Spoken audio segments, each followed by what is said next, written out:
Jake Morrison adjusted his tie for the 10th time as he walked through the gleaming corridors of Harmony's Edge. The space station was humanity's pride and joy, a massive diplomatic hub floating in neutral space between Earth and the outer colonies. Today it would host something unprecedented, the first formal meeting between humans and the Zilithian Empire. He had studied the briefing materials until his eyes burned. The Zilithians were an ancient race, older than human civilization by thousands of years. Their empire spanned dozens of star systems, and they were known for their rigid social structures and elaborate customs. Everything had to be perfect today, because this meeting would determine whether humanity could establish trade routes through Zilithian space or remain stuck in their small corner of the galaxy. Captain Lisa Carter met him at the entrance to Conference Room 7. She was a no-nonsense military officer with sharp eyes and a crisp uniform. Her job was to make sure Jake stayed alive and that Earth's interests were protected. She looked him up and down with obvious concern. Remember, Morrison, these aliens have protocols that go back centuries. No casual jokes, no informal language, and definitely no physical contact without permission. One wrong move, and we could start a war instead of a trade agreement. Jake nodded, though he felt nervous energy buzzing through his system. He was good at his job precisely because he could connect with people, make them feel comfortable. But these weren't people, and comfort might not be what they wanted. The conference room doors slid open with a soft hiss. The Zilithian delegation was already seated at the far end of the long table. Jake had seen pictures, but seeing them in person was different.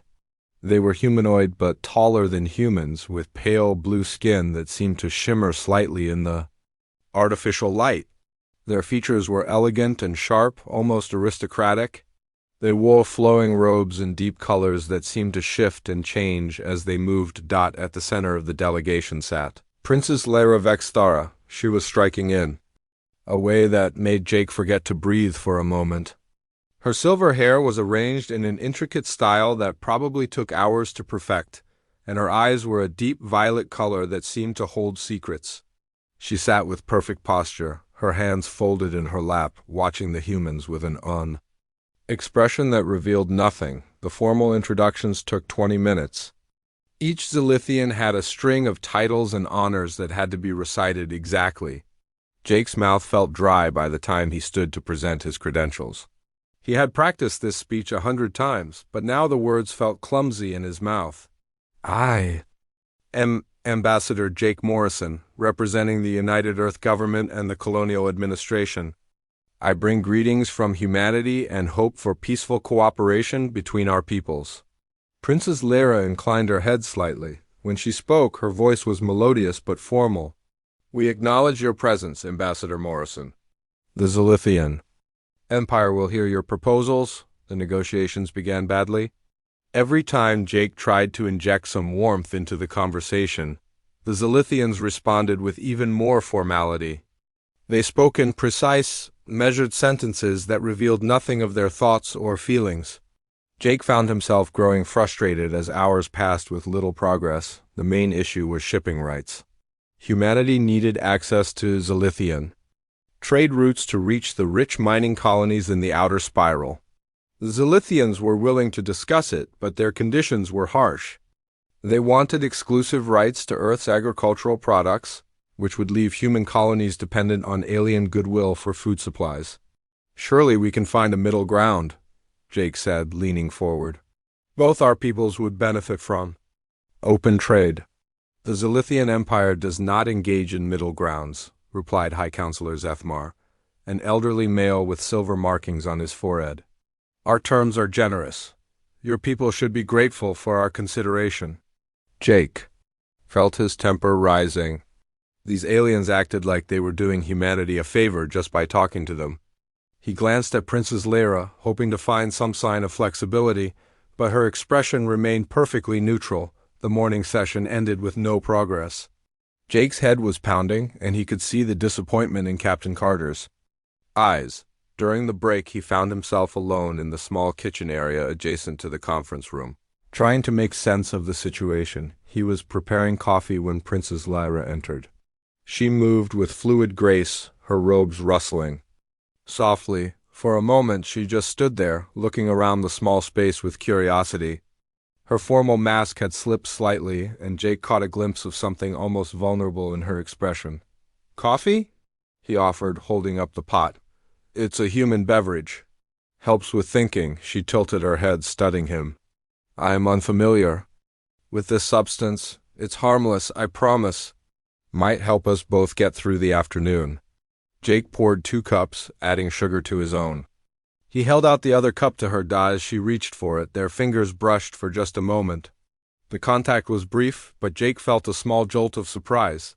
Her skin was warm, more human than he had expected. She seemed to feel it too, because she pulled her hand back quickly.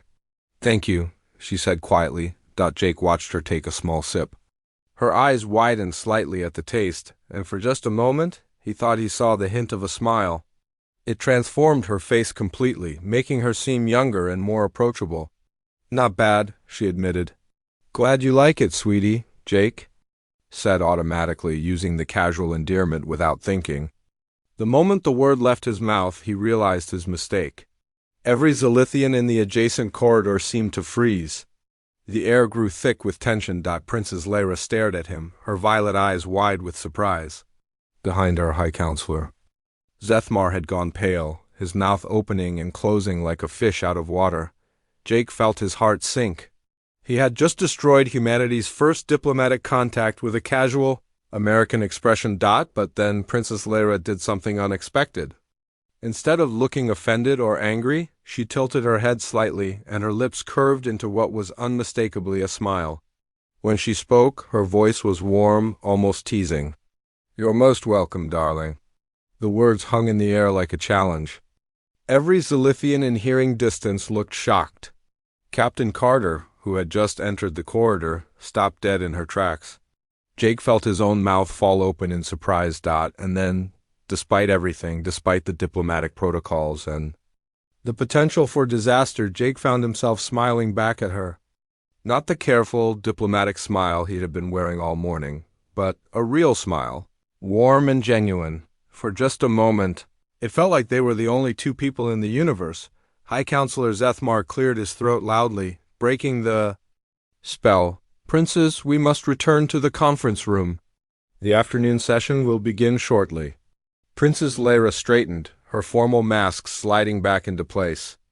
But as she walked past Jake, she paused just long enough to whisper, "Thank you for the coffee, Jake Morrison." The way she said his name made something warm unfurl in his chest. As she disappeared into the conference room, Jake stood there holding his coffee cup, wondering what had just happened and whether he had just made the biggest mistake of his diplomatic career. Captain Carter appeared at his elbow, her expression grim. "Morrison, we need to talk now." Captain Carter pulled Jake into a small maintenance room away from the main corridors. Her face was tight with concern, and she kept glancing toward the door as if expecting Zilithian spies to burst in at any moment. "What the hell was that back there, Morrison?" she hissed. "You called their princess sweetie, and she called you darling. Do you have any idea what kind of diplomatic incident this could cause?" Jake ran his hands through his hair, still trying to process what had happened. "It was an accident, Lisa. I was just being friendly, and she seemed to respond positively. Maybe it's not as bad as we think." "Not as bad?" Carter's voice rose, then she forced herself to speak more quietly. "These people have protocols that go back thousands of years. For all we know, you just proposed marriage to her or challenged her to a duel. We need to contact Earth immediately and get you reassigned before this gets worse." But Jake found himself shaking his head. "No, wait, did you see her face?" She was smiling, genuinely smiling. That has to mean something positive, right? "The afternoon session was a disaster?" High Counselor Zethmar barely looked at Jake, and when he did speak, his tone was colder than before. The other Zilithian delegates whispered among themselves in their own language, casting glances at both Jake and Princess Lyra. For her part, the princess had returned to her perfectly composed diplomatic mask, but Jake caught her looking at him several times when she thought no one was watching. No progress was made on the trade agreements. Every proposal Jake offered was met with increasingly rigid counteroffers. By the time the session ended, Jake was certain he had ruined everything. As the delegations prepared to leave, he felt a crushing weight of failure settling on his shoulders. "Ambassador Morrison," a soft voice said behind him. He turned to find Princess Lyra standing alone near the conference table. The other Zilithians had already filed out, and Captain Carter was busy packing up documents. "Princess," Jake said formally, unsure of what else to say. She stepped closer, lowering her voice. "I would like to speak with you privately. There are things about my people that you do not understand." Jake glanced around the empty room. "I'm not sure that's a good idea. I think I've caused enough trouble for one day." "The trouble is not of your making," she said quietly. "Meet me in the observation deck at 2000 hours. There is much I must explain." Before Jake could respond, she was gone, gliding out of the room with that same fluid grace. Jake stood there for a long moment, torn between curiosity and caution. Captain Carter appeared at his elbow, looking suspicious. What did she want? "Nothing important," Jake lied. "Just diplomatic pleasantries." That evening Jake made his way to the observation deck despite every instinct telling him to stay away. The deck was a large transparent bubble that offered a stunning view of space. Stars stretched out in all directions, and the distant glow of nebulae painted the darkness in soft colors. Princess Lyra was already there, standing at the main viewport. She had changed from her formal robes into something simpler, though still elegant. Her hair was loose around her shoulders, and she looked younger, more approachable. "You came," she said without turning around. "I almost didn't," Jake admitted, moving to stand beside her. "I keep feeling like I'm making everything worse." She turned to look at him, and in the soft lighting, her violet eyes seemed to glow. "You must understand something about my people, Jake Morrison. We are not like humans. We do not express emotion casually or use terms of endearment without great meaning." Jake's heart sank. "So I did offend you." "No," she said quickly. "You did not offend me, but you surprised me greatly. When you called me sweetie, it was like, how would you say? A declaration of deep affection. Among my people, such words are reserved for family, for chosen life partners, for the closest of bonds." "Oh God," Jake muttered. "I really did mess this up." "You did not listen to what I said," Princess Lyra continued. "I said you surprised me, not that you offended me. When I responded with darling, I was acknowledging your your gesture. In your human way, you were being kind. In my way, I was being kind back." Jake stared at her. "So you're not angry?" "I am many things, but angry is not one of them." She turned back to the viewport, her expression thoughtful. "My people have forgotten how to be warm, how to show simple kindness without ceremony. We have protocols for everything, rituals that must be followed exactly. Sometimes I wonder if we have lost something important along the way." They stood in comfortable silence for a while, watching the stars. Jake found himself studying her profile, noting the elegant curve of her neck, the way her hair caught the light. She was beautiful, but it was more than that. There was an intelligence in her eyes, a depth that intrigued him. "Tell me about your world," he said eventually. Princess Lyra smiled, and Jake realized it was the first time he had seen her truly relaxed. "Zilithia is ancient beyond your imagining. Our cities are carved from living crystal that grows according to our will. We have gardens that sing with the voices of 1,000 species, and libraries that contain the knowledge of civilizations that died before your son was born." "It sounds incredible," Jake said. "But what about the people? Are they all as formal as your delegation?" Her smile faded slightly. "We are taught from birth to control our emotions, to present perfect composure at all times. To show too much feeling is considered weakness. I have never been allowed to simply be myself, to speak freely without considering every word." "That sounds lonely," Jake said softly. "It is," she admitted. "I have spent my life surrounded by people who would die for me, but none who truly know me. Until today, I had never had anyone speak to me the way you did, with such casual warmth." Jake felt something shift inside him. "And how did it feel?" "Like coming alive," she said simply. Over the next hour, they talked about everything and nothing. Princess Leira was fascinated by human customs, particularly the way humans showed affection so freely. Jake told her about his childhood in Denver, about family dinners where everyone talked at once and no one stood on ceremony. She listened with wide eyes as if he were describing an alien world. "You have music?" she asked when he mentioned his sister's piano playing. "Of course, don't you? We have ceremonial compositions, formal arrangements for state occasions, but not music for joy, for simple pleasure." Jake pulled out his personal tablet and found a recording of his sister playing a simple melody. As the notes filled the quiet space, Princess Lyra's eyes closed and her expression became wonder-filled. "It's beautiful," she whispered. "So much emotion in such simple sounds." "That's what makes us human, I think," Jake said. "We feel things deeply, and we're not afraid to show it." When the recording ended, Princess Lyra was quiet for a long moment. "I envy you," she said finally. "To live so freely, to express what you feel without fear of judgment. It's not always easy," Jake admitted. "Sometimes our emotions get us in trouble. Like today when I called you sweetie without thinking.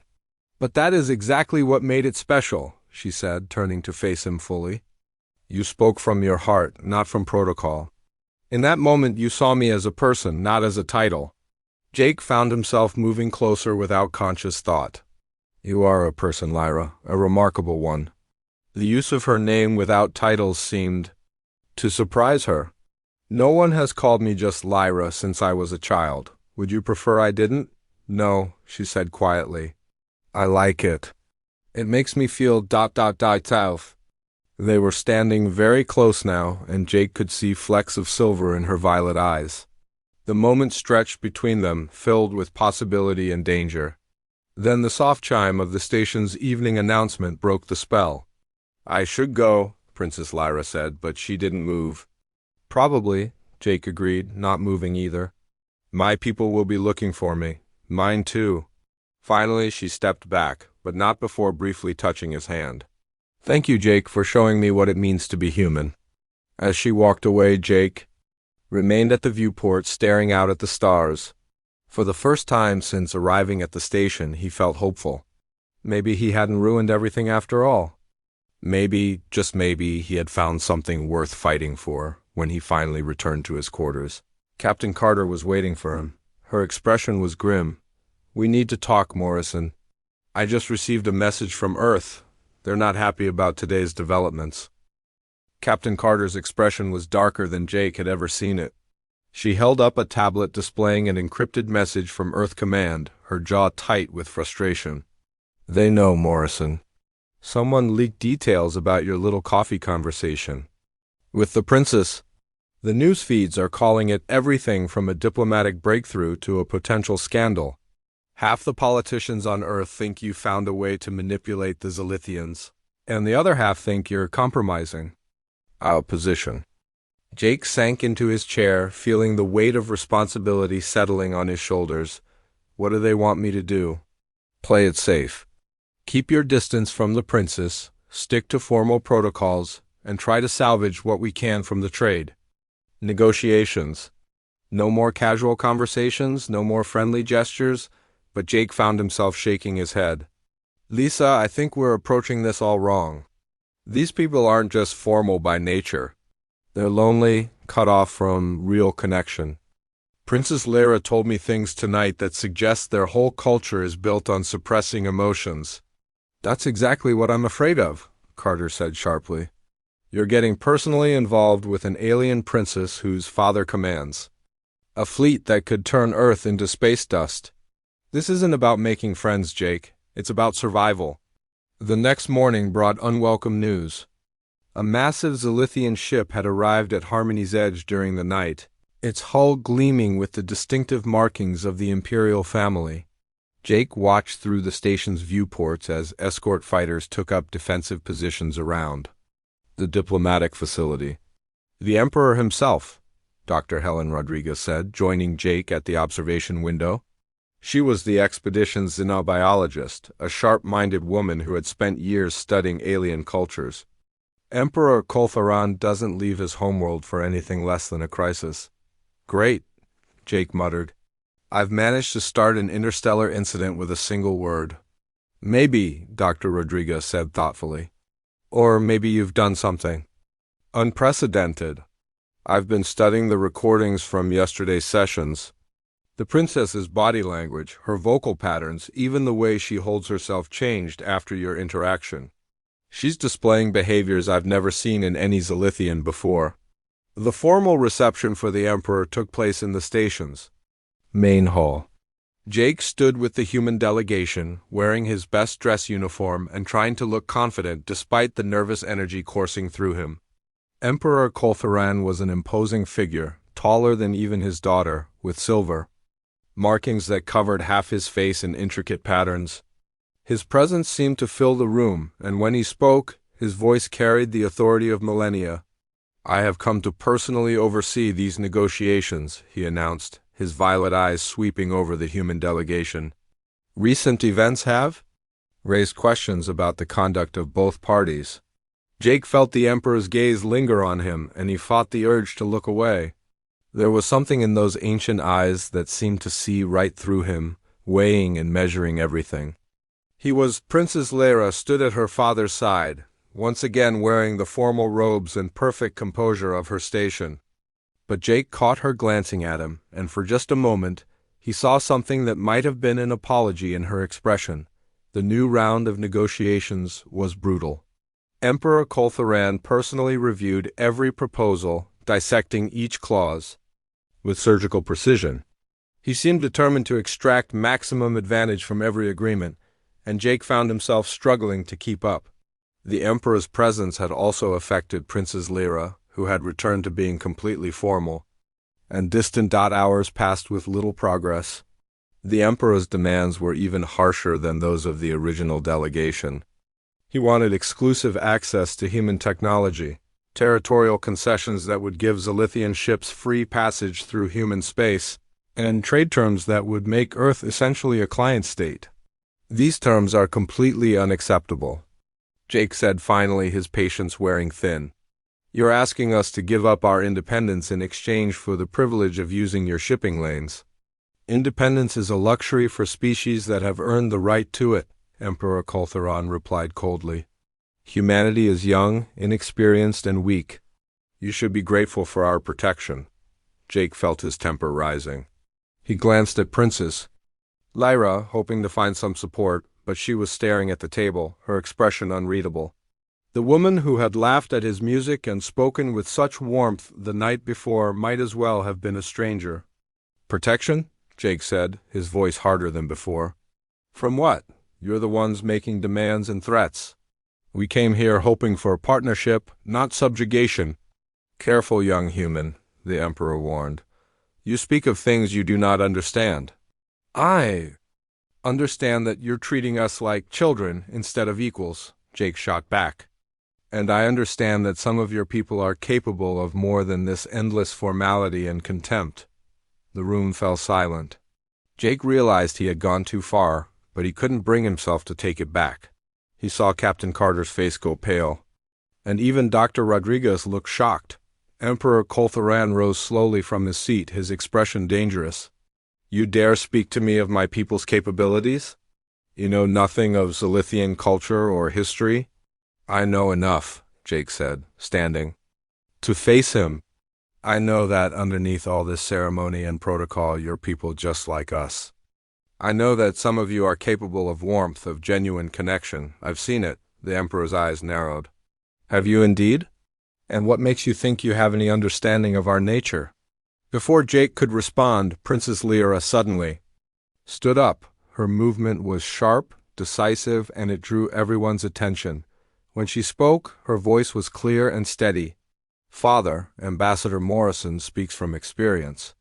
He has shown me what it means to interact without the burden of endless protocol. He has treated me not as a title or a political tool, but as a person. The Emperor turned to stare at his daughter, and Jake saw something dangerous flash in his eyes. Lyra, you will remain silent. This is not your concern. It is my concern, she said, her voice growing stronger. I am the one who engaged with the human delegation. I am the one who chose to respond to Ambassador Morrison's gesture of friendship. If there is blame to be assigned, it should fall on me, not on him. Jake felt something twist in his chest. Princess Lyra was defending him, but she was also making herself a target.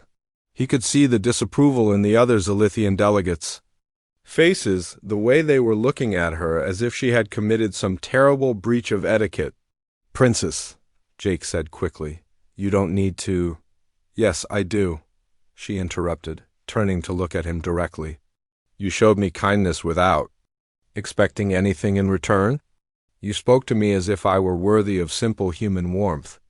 I will not allow you to be punished for treating me with respect." High Counselor Zephmar looked horrified. "Princess, such words are most inappropriate. The ambassador has clearly influenced you in ways that are not suitable for one of your station." "Influenced?" Princess Lyra's voice rose slightly. "He has done nothing but show me what it means to be treated as an equal. If that is influence, then perhaps we need more of it." Emperor Koltharan's face had gone very still. When he spoke, his voice was quiet but filled with menace. "Lyra, you will return to your quarters immediately. We will discuss this matter privately." "No, father," she said, and Jake heard the tremor in her voice despite her brave words. "I will not be silenced or dismissed. If you wish to blame someone for what has happened, blame me. But do not punish Ambassador Morrison for showing me what genuine respect looks like." The silence that followed was deafening. Jake could hear his own heartbeat, could feel the tension in the room like a physical thing. Every instinct told him to step forward, to say something, to protect Princess Lyra from the consequences of her words. But he also knew that any movement from him might make things worse. Finally, Emperor Koltharan spoke, his voice like ice. "This meeting is concluded.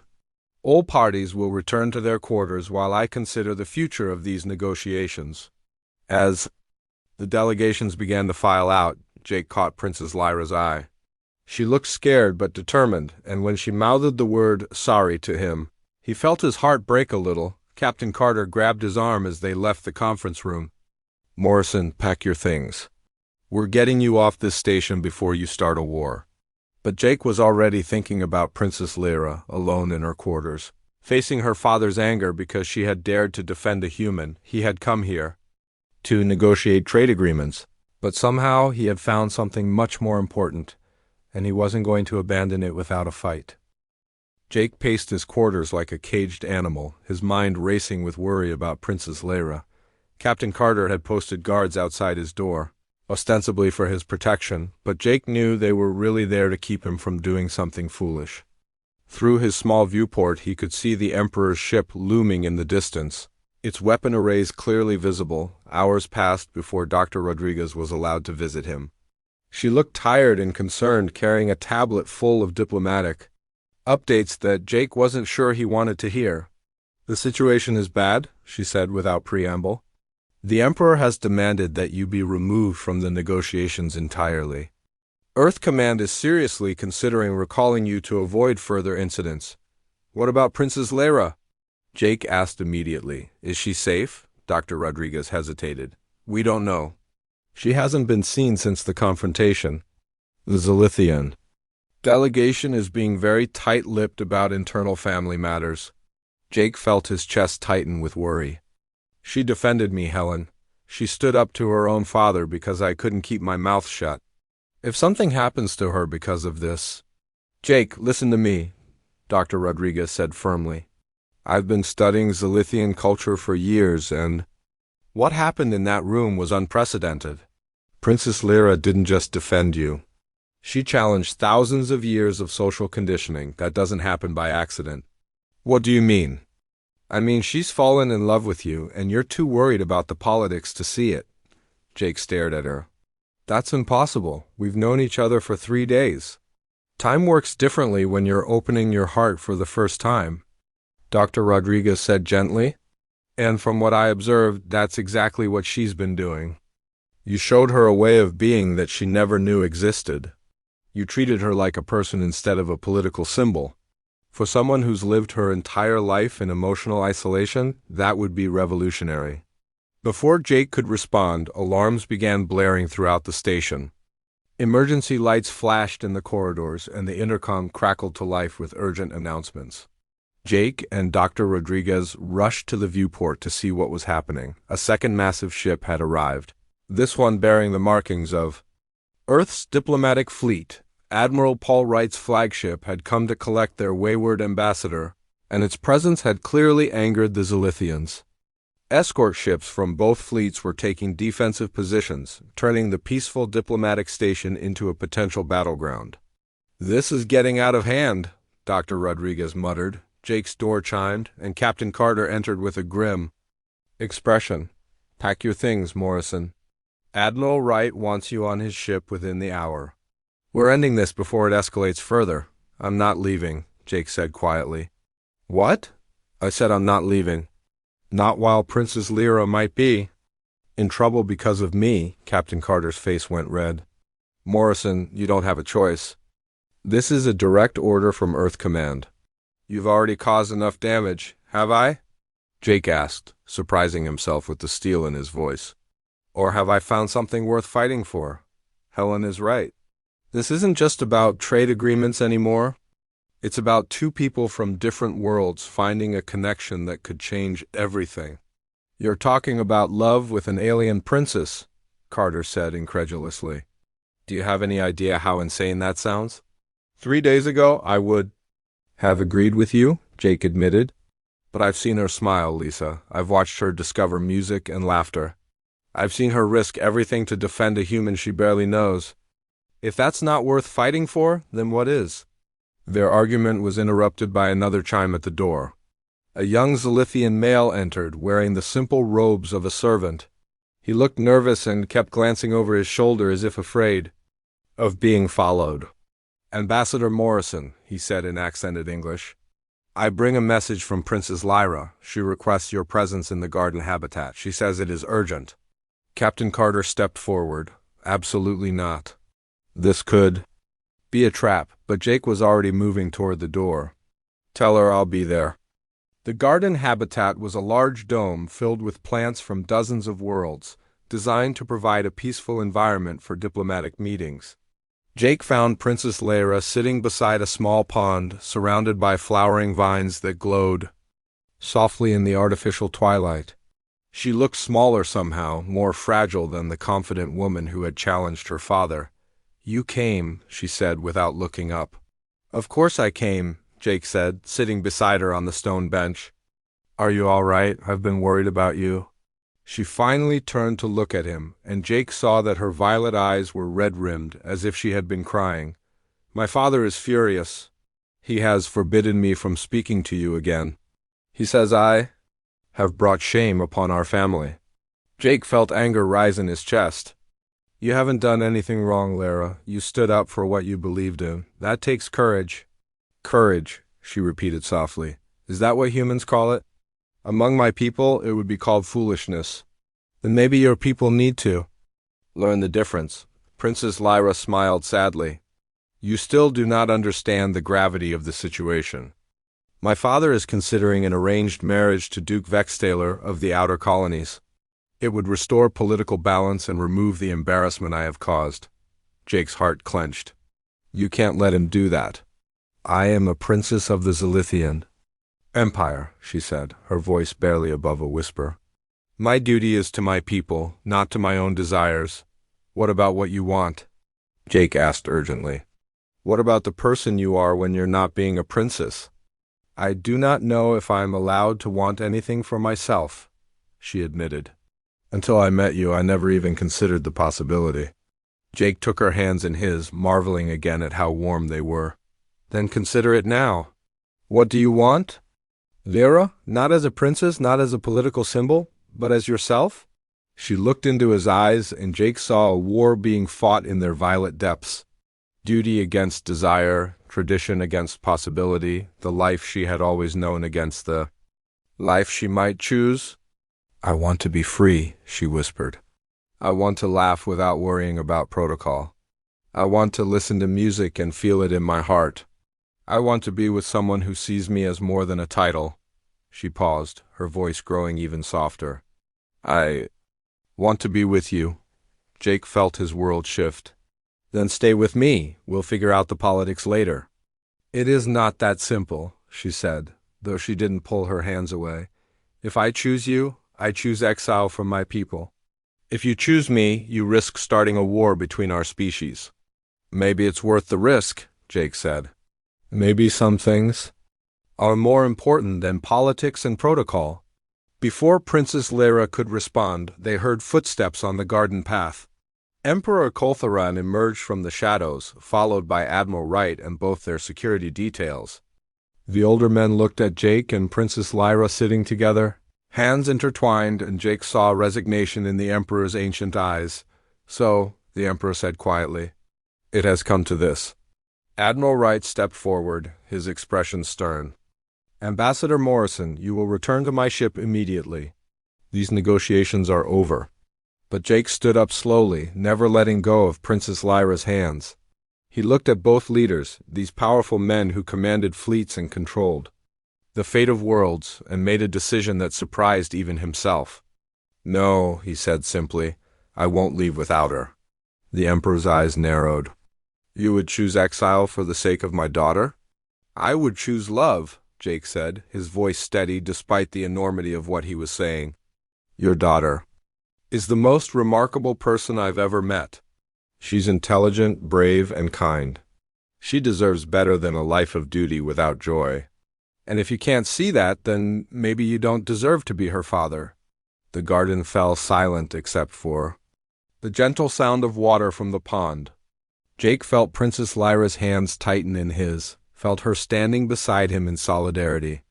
Whatever happened next, they would face it together.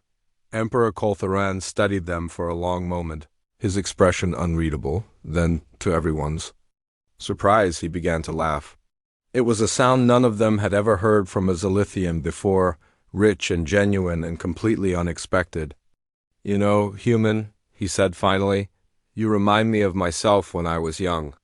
I too once chose love over duty, though few remember that now." He looked at his daughter, and Jake saw something soften in his ancient face. "Perhaps it is time for the Zilithian Empire to remember what we lost when we chose protocol over passion."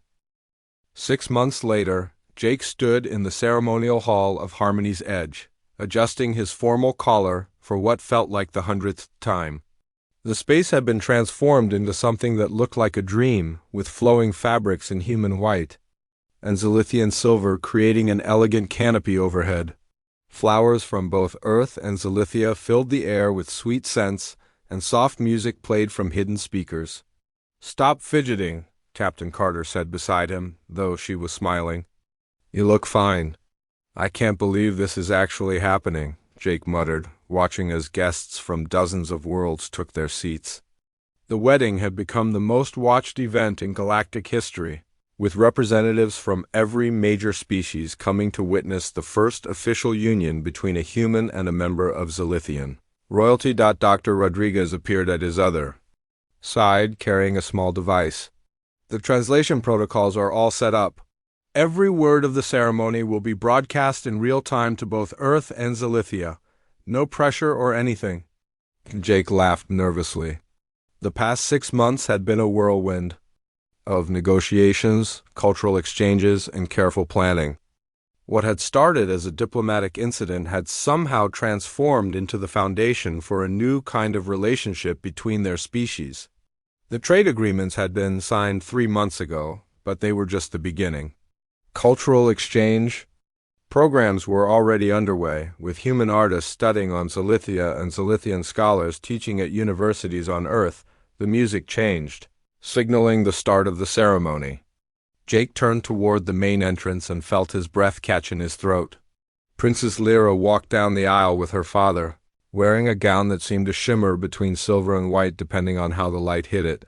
Her hair was arranged in a style that combined human and Zilithian traditions, with flowing curls held back by a circlet of stars, but it was her smile that made Jake's heart race. It was the same genuine, warm expression he had fallen in love with during their conversations on the observation deck. She was radiant with happiness, and Jake felt tears prick at his eyes. Emperor Koltheron walked beside his daughter with obvious pride. The stern ruler who had once threatened to end the negotiations entirely had become one of their strongest supporters. It had taken time for him to fully accept the match, but he had eventually admitted that Jake's honest emotion had reminded him of the love he had once felt for Lyra's mother. "She looks beautiful," Captain Carter whispered, and Jake could only nod. When they reached the altar, Emperor Koltheran placed Lyra's hand in Jake's. The gesture was symbolic in both cultures, representing the joining of two families and two worlds. Jake felt the warmth of her skin and squeezed gently, receiving a reassuring squeeze in return. The ceremony itself was a careful blend of human and Zilithian traditions. They exchanged vows in both languages, promising to honor and support each other across the vast differences between their species. When Jake spoke his vows and carefully practiced Zilithian, he saw tears in Lyra's violet eyes. "I promise to love you not just as a human loves, but as a soul recognizes its other half," he said, the alien words feeling natural on his tongue. "I promise to stand beside you as we build bridges between our worlds." Lyra's vows in English were just as moving. "I promise to embrace the warmth and openness you have shown me and to never let protocol stand between us and truth. I promise to be your partner in all things, your equal in love and life." When they were pronounced married according to the laws of both species, Jake leaned in to kiss his new wife. The moment their lips met, the entire hall erupted in cheers from humans, and the melodic singing that Zilithians used to express joy. The sound was beautiful and overwhelming, a perfect symbol of two cultures coming together.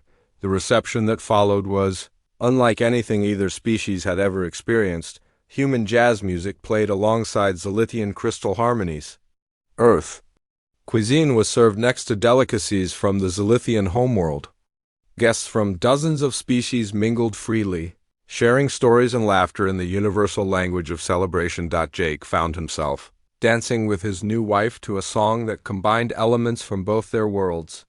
Lyra moved with fluid grace, but there was something wonderfully human in the way she laughed when Jake spun her around. "Any regrets?" he asked as they swayed together. "Only that we waited so long to get to this moment," she replied, her eyes sparkling with mischief. "Though I suppose 3 days would have been a bit fast for a royal wedding." "Just a bit," Jake agreed, pulling her closer. "But worth the wait." As the evening progressed, Jake was amazed by how naturally their two cultures seemed to blend. He watched Captain Carter deep in conversation with High Counselor Zethmar, both of them laughing at some shared joke. Dr. Rodriguez was showing a group of Zilithian scientists her research on interspecies communication, while Emperor Koltheran was trying human chocolate for the first time and looking pleasantly surprised. Later, as the party began to wind down, Jake and Lyra stepped out onto the observation deck where they had first really talked. The stars stretched out before them, infinite and beautiful, and Jake marveled at how much had changed since that nervous conversation over coffee. "What are you thinking about?" Lyra asked, settling beside him on the bench they had claimed as their own. "Everything," Jake said honestly.